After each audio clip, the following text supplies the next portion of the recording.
My name is Ayesha Hazarika. I'm a former Labour advisor. Gordon Brown, Harriet Harman, Ed Miliband. That went really well. Now I am a political commentator and a stand-up comedian. So when we started this campaign, Theresa May was about 20 points ahead of Jeremy Corbyn in the polls. It was all about leadership. Corbyn actually kicked off his campaign with a photo call in a toilet.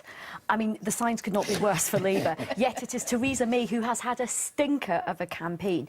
The thing is, when you start off a campaign with a lot of hubris, saying it's about leadership, I am strong and stable, then you say your opponent is an absolute joke, then you're too scared to turn up and debate him, and then you go into a witness protection scheme in terms of the public and the media. I mean, it has been a disaster upon disaster, and it shows she has feet of clay, because at the start of the contest it was all, you know, she's been this very good Home Secretary, she's incredibly calm, she's, you know, very authoritative.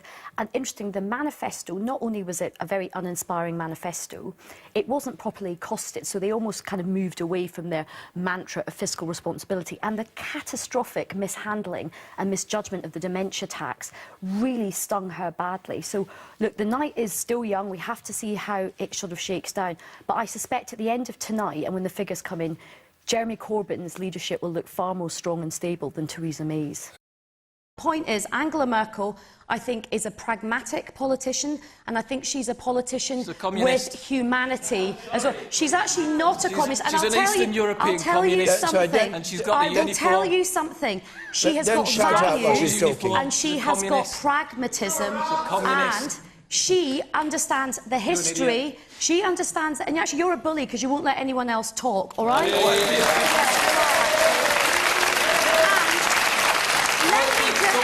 You're just going to keep shouting at me? Let's just, if you let me speak, I'll let you speak. I'm going to say this one thing. Okay. In a world full of, like, demented men like Kim Jong-un and Donald Trump, Vladimir Putin, these kind of crazy man-babies, I'm very glad that Angela Merkel is there. I'm very glad that she's there. And she actually, in terms of global leadership, she is a moral authority in a very, very scary world right now. The woman here. Yeah. Since our new leader, Jeremy Corbyn, was elected, I think there is a problem with women in the Labour Party.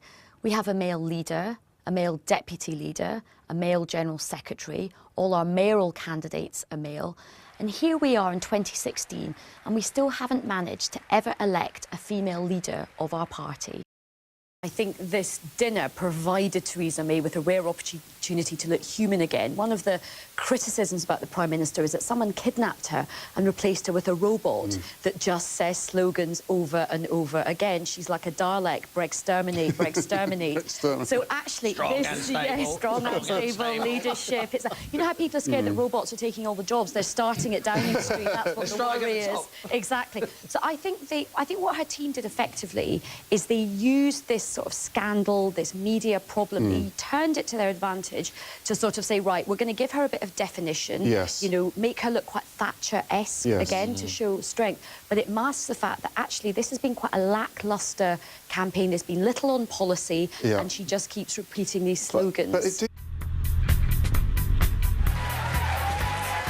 How does it make you feel that we have an all-male sweep at the top of the Labour Party?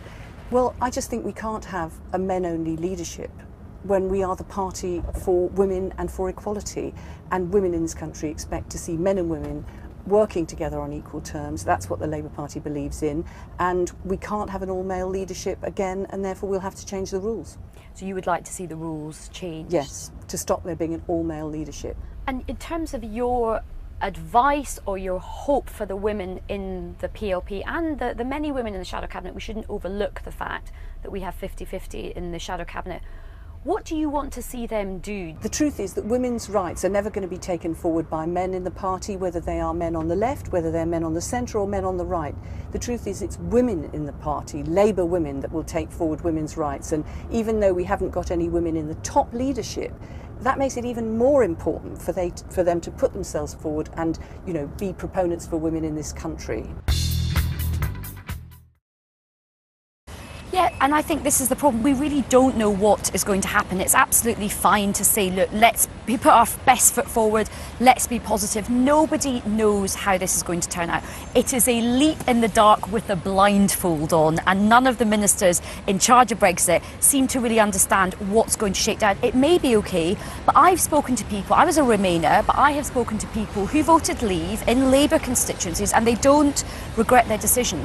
But even they are very concerned about what's going to happen to their small businesses, what's going to happen to the economy. And the interesting thing I think we've kind of seen just in the last couple of days is a softening on the language on what's going to happen. Even David Davis on Question Time the other night said, look, immigration is possibly not going to fall. It could go up as well as go down. So everything is just so uncertain.